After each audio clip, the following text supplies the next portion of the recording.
नमस्कार दोस्तों। हम अपनी D60 सीरीज़ को इस वीडियो में कंटिन्यू करेंगे। हमने लास्ट में देखे थे 42nd डेटी और अब हम 43rd डेटी से आगे कंटिन्यू करेंगे। कंटिन्यू करने से पहले हम ये देखेंगे कि हमें जो डिग्रीज़ देखनी है, जो साइड पे मेरे मेंशन होती हैं डिग्रीज़, वो आपने कैसे देखनी है। जैसा कि मैंने आपको पहले भी बताया था, ये सारी डिग्रीज़ जो आप देखेंगे वो आप अपने D1 चार्ट से देखेंगे। आप D1 चार्ट से देखेंगे कि आपका कोई प्लैनेट किस कैटेगरी में फ़ॉल कर रहा है, किस डेटी को रिप्रेज़ेंट कर रहा है। और जब मैं लॉर्डशिप की बात करता हूँ, तो लॉर्डशिप भी आपने अपने D1 चार्ट से ही देखनी है। D60 चार्ट का क्या रोल है, वो सारी चीज़ें हम इस सीरीज़ को कंप्लीट करने के बाद देखेंगे। तो हमारे 43rd डेटी आ जाते हैं उत्पात। जैसा कि आप लोगों ने सुना होगा, घर में भी कई बार बच्चों को बोलते हैं कि उत्पात मत मचाओ, यानी कि अपहीवल मत करो। इसको मैं कॉमन भाषा में बोलूँ, अगर मैं कॉमन लैंग्वेज में आपको समझाऊँ, तो केओस मत करो, यानी कि चीज़ों को क्योटिक मत करो। ये डेटी एक मेलेफिक डेटी है जो बहुत ज़्यादा केओस लेकर आ सकते हैं किसी की लाइफ में। ये डिपेंड करेगा कि आपके कौन सा प्लैनेट है, कौन सा लॉर्ड है जो इसमें कैटेगरी में फॉल कर रहा है, मगर ये ओवरऑल हर जगह पे ही मेलेफिक होगा। यानी कि सपोज करिए आपका सेकंड लॉर्ड है, आपके फाइनेंसेस को और आपकी फैमिली को इस कैटेगरी में हम प्लेस करते हैं। तो ऐसे केस में ये बहुत ज़्यादा केओस लेकर आ सकता है आपके फाइनेंसेस में। हो सकता है एक टाइम पे आपके पास काफ़ी अच्छा पैसा हो, आप काफ़ी फाइनेंशियली स्टेबल हो, और कुछ ही महीने बाद इस प्लैनेट की दशा या अंतर्दशा में आपको बहुत ज़्यादा डिफ़िकल्टी आ जाए। अगर ये प्लैनेट आपका कोई जीव बन जाता है, जैसे कि अगर आपका 4th लॉर्ड इस कैटेगरी में फ़ॉल कर जाता है, तो बहुत ज़्यादा प्रॉब्लम आ सकती है। यानी कि आपकी मदर की नेचर जो है वो बहुत ज़्यादा केओटिक हो सकती है। हो सकता है वो थोड़ी अनस्टेबल हो, और यहाँ पे ये भी पॉसिबिलिटी हो सकती है कि आपके उनके साथ रिलेशन बहुत ज़्यादा अनस्टेबल हो जाए। तो किसी भी पोजीशन में ये बहुत अच्छा नहीं होता है, और अगर आपका बाय चांस पार्टनर का जो लॉर्ड है, यानी कि 7th लॉर्ड जो है, वो इस कैटेगरी में फॉल कर जाए, तो ये और भी ज़्यादा डिस्टर्बेंसेस कॉज़ कर देगा। ऐसी मैरिजेज़ यूजुअली लास्ट नहीं कर पाती है, क्योंकि एक इंसान अपने पार्टनर से बहुत ज़्यादा परेशान हो जाता है। अगर कोई फीमेल है, तो वो अपने पार्टनर से परेशान रहेंगे कि उनके हस्बैंड सडनली कभी खुश होते हैं, कभी दुखी होते हैं, और बहुत ही अनएक्सपेक्टेड बिहेवियर करते हैं। और मेल के केसेस में भी ये प्रॉब्लम आती है कि उनको अपने वाइफ के इमोशंस को प्रिडिक्ट नहीं किया जाता है, क्योंकि वो बहुत ज़्यादा chaotic, बहुत ज़्यादा एराटिक हो जाती है। इसके लिए हमारा कोई सॉल्यूशन, कोई उपाय एज़ सच नहीं है, बस हमें इसमें ये ध्यान रखना है कि हम केओस वाली सिचुएशन के लिए, या फिर एक आप समझिए कि रिवर्सल आ रहा है, उसके लिए आपको प्रिपेयर्ड रहना बहुत ज़रूरी है। बहुत रेयर केसेस में ऐसा होता है कि किसी इंसान का बुरा हो रहा हो और सडनली रिवर्सल होके उसका अच्छा हो जाए। 90% ऑफ द टाइम ये जो आपका डेटी है, ये आपको मेलेफिक रिजल्ट ही देगा। तो अगर आपका कोई भी प्लैनेट इस कैटेगरी में फॉल कर रहा है, तो वो मेलेफिक है, आपको थोड़ा-सा कॉशियस रहना चाहिए। नेक्स्ट डेटी है दोस्तों काल रूप। काल रूप भी एक मेलेफिक डेटी है, और ये बहुत ही ज़्यादा टाइम से रिलेट करता है। जैसे कि हमने पहले देखा था, काल डेटी में ये उसी की तरह है, पर ये उसका भी बहुत ज़्यादा एक्सट्रीम वर्ज़न है। यानी कि इसमें आपको बहुत ज़्यादा टाइम का कंस्ट्रेंट रहेगा। अगर आप कोई अपना काम कर रहे हैं, तो आपको हमेशा लगेगा कि टाइम नहीं है आपके पास, और बहुत ही ज़्यादा स्ट्रिक्ट डेडलाइन्स होंगी। अगर ये आपका किसी जीव को रिप्रेज़ेंट कर रहा है, तो वो जीव हो सकता है एक टाइम तक ही आपके साथ रहे। उस टाइम के बाद जब उनका ड्यूटी, उनका रोल आपकी लाइफ़ में ख़त्म हो जाएगा, तो वो सडनली आपकी लाइफ़ से गायब हो जाएँगे। और यहाँ पे जो ये गायब होते हैं या आपकी लाइफ़ से चले जाएँगे, ये परमानेंट भी होंगे। यानी कि यहाँ पे डेथ भी हो सकती है, या ऐसी सेपरेशन हो सकती है कि आप लोग वापस फिर से कभी ना मिलें। अगर आपका बाय चांस आपके ब्रदर है और आपका 3rd लॉर्ड जो है वो इसमें फॉल कर रहा है, तो आपके जो यंगर सिबलिंग है, हो सकता है एक पॉइंट के बाद आपसे मिले ना, आपसे बात ना करें। चाहे वो रिलेशनशिप किसी लड़ाई की वजह से टूटे, या फिर वो रिलेशनशिप किसी बिना वजह के भी टूट जाए, मगर वो फिर से आपसे मिलेंगे नहीं। इसके रिज़ल्ट्स आपको सबसे ज़्यादा इसकी दशा में देखने को मिलेंगे, यानी कि अगर आपका कोई प्लैनेट काल रूप में है और उसकी दशा आती है, तो इसके रिज़ल्ट्स आपको बहुत ज़्यादा सीवियर देखने को मिलेंगे। इसमें अगर आपका जॉब का 6th लॉर्ड, या फिर अगर आपका करियर का लॉर्ड 10th लॉर्ड इसमें आके बैठ जाता है इस कैटेगरी में, तो बहुत ज़्यादा मेलेफिक हो जाता है। आप बहुत ज़्यादा रश में रहेंगे अपनी जॉब में। ऐसे केस में बहुत ज़्यादा फायरिंग भी देखने को मिलती है, यानी कि हो सकता है कि आपको अपनी नौकरी से निकाल दिया जाए। आपको एक जॉब के लिए रखा गया है, काम के लिए रखा गया है, जैसे ही आपकी ड्यूटी पूरी होती है, जैसे ही आप अपना प्रोजेक्ट पूरा करते हैं, आपको निकाल दिया जाए। तो ओवरऑल ये काफ़ी मेलेफिक डेटी है। अगर आपका कोई भी प्लैनेट इसमें फॉल कर रहा है, तो आपको काफ़ी कॉशियस रहना चाहिए। नेक्स्ट डेटी है दोस्तों सौम्या। सौम्या एक बेनिफिक डेटी है जो बहुत क्लोज़ली रिलेट करता है मून से। यानी कि ये डेटी आपको बहुत ज़्यादा सौम्य तरीके से, जेंटल तरीके से आपकी लाइफ में सक्सेस लाएगा। इस प्लैनेट की दशा में अगर कोई प्लैनेट आपका इस कैटेगरी में है, आपको बहुत ग्रेजुअल सक्सेस मिलेगी।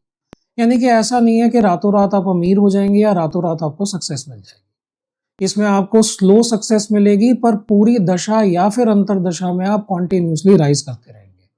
और एक राइज़ में भी आपको ईज़ रहेगी, आपको कभी डिफ़िकल्टी नहीं होगी। यानी कि आप अपना कोई काम कर रहे हैं, वो आप प्रोजेक्ट पे काम करते हैं 6 महीने तक, उसमें कोई रुकावट नहीं आएगी, कोई प्रॉब्लम नहीं आएगी। जब आप वो प्रोजेक्ट पूरा करेंगे, हो सकता है आपको प्रमोशन मिल जाए, आपको नया प्रोजेक्ट भी बहुत अच्छा मिल जाए। जब आप अपना नया प्रोजेक्ट कंप्लीट करेंगे, तो फिर आपको ऐसे आगे तरक्की मिलते जाएगी। इसके प्लैनेट की दशा में आपको इतने अच्छे रिज़ल्ट्स मिलते हैं कि अगर आपका यहाँ पे 6th लॉर्ड बैठ रहा है, तो आपको डिज़ीज़ेज़ से भी बचाएगा।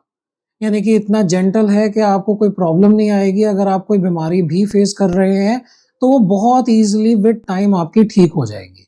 आपको ज़्यादा एक्सट्रीम फ़ीवर या एक्सट्रीम पेन या एक्सट्रीम आपको दवाइयाँ गो थ्रू नहीं करनी पड़ेगी।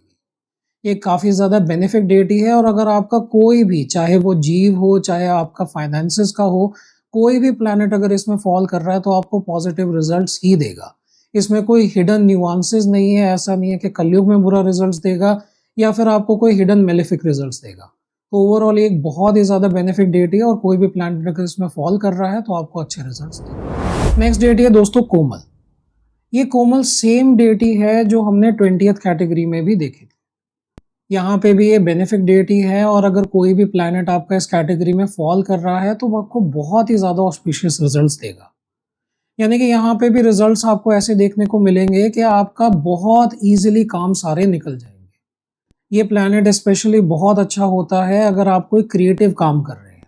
यानी कि क्रिएटिव फील्ड से रिलेटेड आप कोई काम कर रहे हैं और आपका 5th लॉर्ड या फिर आपका 10th लॉर्ड इस कैटेगरी में फॉल करता है, तो आपको बहुत ही ईज़ी सक्सेस देगा और बहुत ऑस्पिशियस रिजल्ट देगा।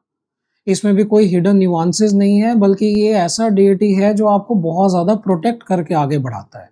यानी कि अगर आपकी दशा पीरियड में कोई बुरी चीज़ लिखी भी है, अगर आपके ट्रांज़िट में भी कोई बुरी चीज़ आ भी रही है, तो ये डेटी आपको प्रोटेक्ट करने की पूरी कोशिश करेगा।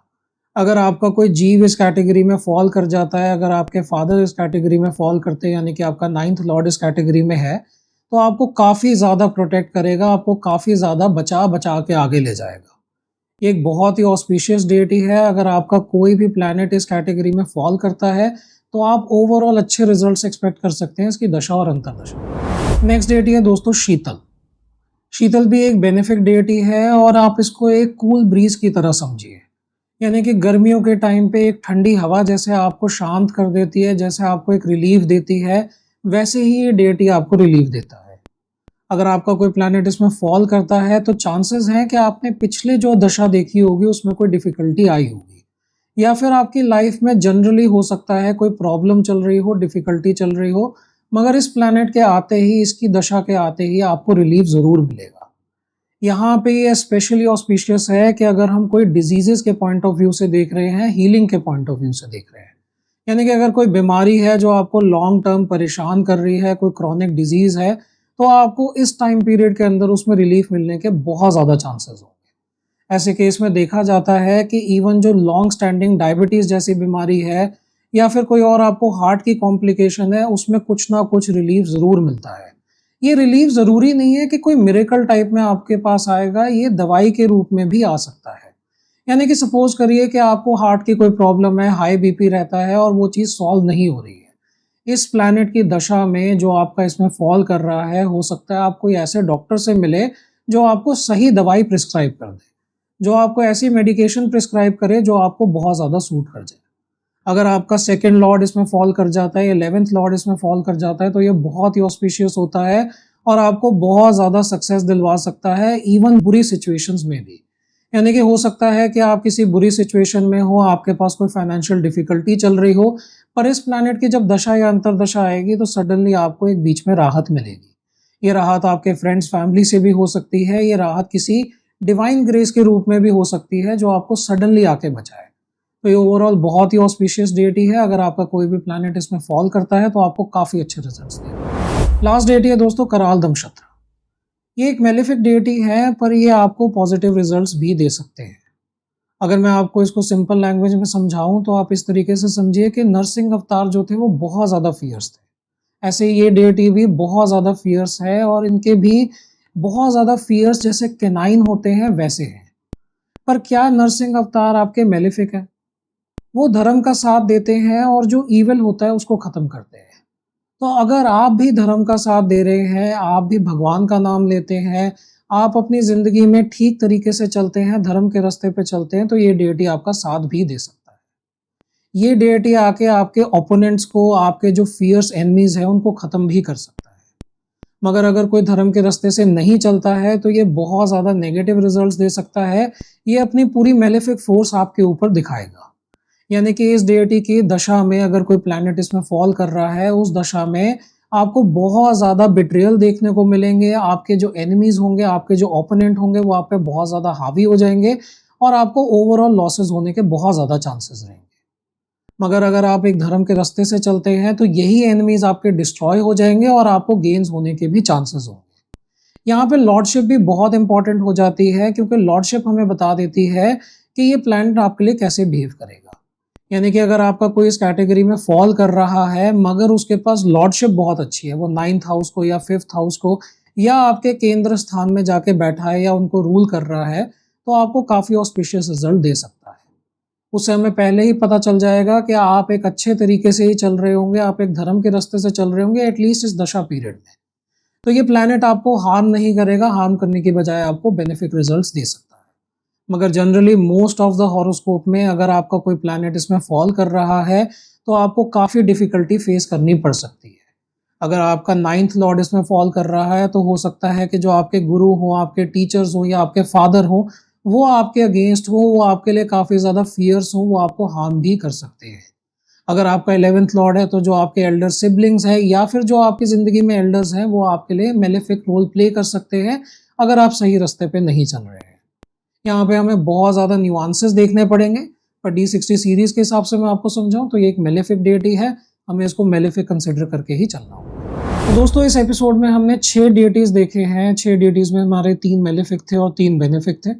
हम इस सीरीज़ के एंड के करीब पहुँच गए हैं, अब हमारे सिर्फ 2 ही एपिसोड बचे हैं, जो हम आने वाले हफ्तों में कंप्लीट करेंगे।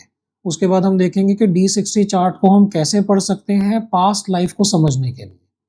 एक मैं आपको इंट्रोडक्शन दूँ इस एपिसोड में, तो आपका डी60 चार्ट जो होता है, वो आपका एक तरीके से रिपोर्ट कार्ड होता है कि आपने पिछली लाइफ में क्या करा। ज़रूरी नहीं है कि आपने पिछली लाइफ में बहुत बुरे कर्म करे होंगे, तो आपका इस जन्म में भी डी1 चार्ट बहुत बुरा होगा। इसमें बहुत सारे न्यूआंसेस आ जाते हैं क्योंकि यहाँ पे हमें कर्म को समझना पड़ता है। यहाँ पे हमें ये समझना पड़ता है कि संचित कर्म और प्रारब्ध में क्या डिफरेंस है। ये हम डी60 सीरीज़ में जब हम एक प्रॉपर एक एनालाइज़ करेंगे हॉरोस्कोप्स को, डी60 चार्ट्स को देखेंगे जिसमें हम फेमस लोगों को भी लेंगे, अननोन लोगों को भी लेंगे, उसमें हम ये बहुत डिटेल में स्टडी करेंगे। इस वीडियो के लिए इतना ही दोस्तों, धन्यवाद। अगर आपको हमारा वीडियो पसंद आया तो आप वीडियो को लाइक कर सकते हैं, चैनल को सब्सक्राइब कर सकते हैं और हमें डिफरेंट सोशल मीडिया प्लेटफॉर्म पे फॉलो भी कर सकते हैं।